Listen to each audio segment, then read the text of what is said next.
భారత రాజ్యాంగంలోని article 243 scheduled కులాలు, ఎస్సీలు, షెడ్యూల్డ్ తెగలు, ఎస్టీలు, మహిళలు మరియు ఇతర వెనుకబడిన తరగతుల ప్రాతినిధ్యాన్ని నిర్ధారించడానికి మునిసిపాలిటీలలో సీట్ల రిజర్వేషన్ గురించి వ్యవహరిస్తుంది. దాని నిబంధనల వివరణ ఇక్కడ ఉంది. ఎస్సీ, ఎస్టీలకు రిజర్వేషన్లు. ప్రతి మున్సిపాలిటీలో సీట్లు షెడ్యూల్డ్ కులాలు మరియు షెడ్యూల్డ్ తెగలకు రిజర్వ్ చేయబడ్డాయి. రిజర్వ్డ్ సీట్ల సంఖ్య ఆ మున్సిపాలిటీలో మొత్తం జనాభాతో పోలిస్తే ఎస్సీ, ఎస్టీల జనాభాకు అనులోమానుపాతంలో ఉండాలి. ఈ రిజర్వ్డ్ స్థానాలను మున్సిపాలిటీ పరిధిలోని వివిధ నియోజకవర్గాల మధ్య తిప్పవచ్చు. ఎస్సీ మరియు ఎస్టీల నుండి మహిళలకు రిజర్వేషన్లు. ఎస్సీ, ఎస్టీలకు రిజర్వ్ చేయబడిన సీట్లలో కనీసం 1/3 ఈ వర్గాలకు చెందిన మహిళలకు రిజర్వ్ చేయబడాలి. మహిళలకు రిజర్వేషన్. మున్సిపాలిటీలోని మొత్తం సీట్లలో 1/3 ఎస్సీ మరియు ఎస్టీ మహిళలకు రిజర్వ్ చేయబడిన వాటితో సహా తప్పనిసరిగా మహిళలకు రిజర్వ్ చేయబడాలి. ఈ స్థానాలను మున్సిపాలిటీ పరిధిలోని వివిధ నియోజకవర్గాల మధ్య కూడా తిప్పవచ్చు. చైర్పర్సన్ పోస్టుల రిజర్వేషన్. రాష్ట్ర శాసనసభలు రూపొందించిన నిబంధనల ప్రకారం మున్సిపాలిటీలలో చైర్పర్సన్ల పదవులు తప్పనిసరిగా ఎస్సీలు, ఎస్టీలు మరియు మహిళలకు రిజర్వ్ చేయబడాలి. రిజర్వేషన్ వ్యవధి. రాజ్యాంగంలోని ఆర్టికల్ 334లో పేర్కొన్న కాలం తర్వాత ఎస్సీ, ఎస్టీలకు సీట్ల రిజర్వేషన్లు మరియు చైర్పర్సన్ స్థానాల రిజర్వేషన్లు మహిళలకు రిజర్వ్ చేయబడినవి మినహాయించి నిలిపివేయబడతాయి. వెనుకబడిన తరగతులకు రిజర్వేషన్. రాష్ట్ర శాసనసభ వెనుకబడిన తరగతుల పౌరులకు మున్సిపాలిటీలు మరియు చైర్పర్సన్ స్థానాల్లో రిజర్వేషన్లు కల్పించడానికి కూడా నిబంధనలను రూపొందించవచ్చు. చారిత్రాత్మకంగా అట్టడుగున ఉన్న కమ్యూనిటీలు మరియు మహిళలకు స్థానిక స్వపరిపాలన సంస్థల్లో తగిన ప్రాతినిధ్యం ఉండేలా ఈ కథనం రూపొందించబడింది.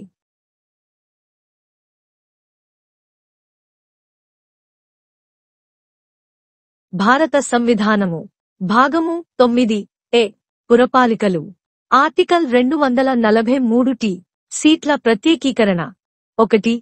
ప్రతి పురపాలికలోని అనుసూచిత కులములకు మరియు అనుసూచిత జనజాతులకు సీట్లు ప్రత్యేకించబడవలను మరియు అట్లు ప్రత్యేకించవలసిన సీట్ల సంఖ్య ఆ పురపాలికలోని మొత్తము జనాభాకు ఆ పురపాలికలోని అనుసూచిత కులముల లేక ఆ పురపాలికలోని అనుసూచిత జనజాతుల జనాభా ఏ నిష్పత్తిలో ఉన్నదో ఆ పురపాలికలోని ప్రత్యక్ష ఎన్నిక ద్వారా భర్తీ చేయబడవలసిన మొత్తము సీట్ల సంఖ్యకు ప్రత్యేకించవలసిన సీట్ల సంఖ్య వీలైనంత దగ్గరగా అదే నిష్పత్తిలో ఉండవలెను మరియు అట్టి సీట్లను ఒక పురపాలికలోని వేరు నియోజకవర్గములకు వంతులవారీగా కేటాయించవలెను.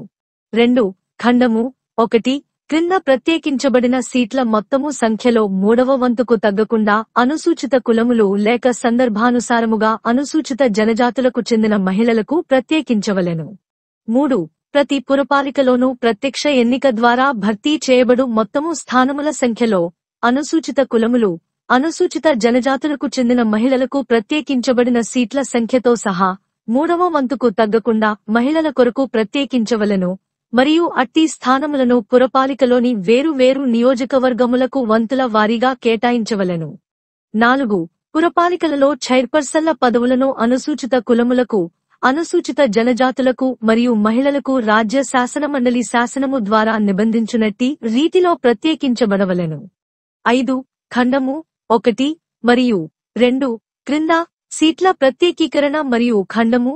4 క్రింద మహిళల ప్రత్యేకీకరణ కాకుండా చైర్పర్సన్ల పదవుల ప్రత్యేకీకరణ అనుచ్ఛేదము 334లో నిర్దేశించిన కాలావధి ముగిసిన పిమ్మట ప్రభావము కోల్పోవును.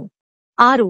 ఈ భాగములో ఉన్నదేది వెనుకబడిన తరగతుల పౌరులకు అనుకూలముగా ఏదేని పురపాలికలో ఏవేని సీట్ల లేక పురపాలికలలో చైర్పర్సన్ల పదవుల ప్రత్యేకీకరణకు నిబంధనలు చేయుట నుండి రాజ్య శాసనసభను నివారించదు. The Constitution of India. Part 9A. The Municipalities. Article 243T. Reservation of seats.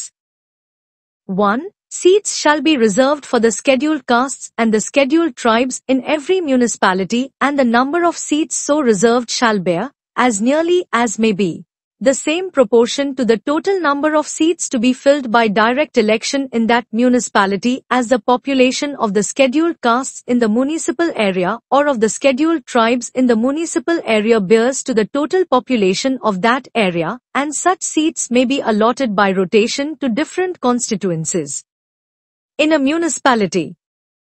2. Not less than one-third of the total number of seats reserved under Clause 1 shall be reserved for women belonging to the scheduled castes or, as the case may be, the scheduled tribes.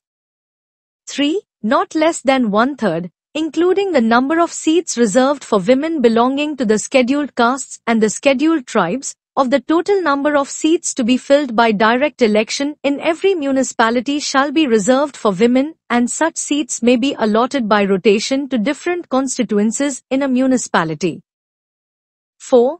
The offices of chairpersons in the municipalities shall be reserved for the scheduled castes, the scheduled tribes and women in such manner as the legislature of a state may, by law, provide.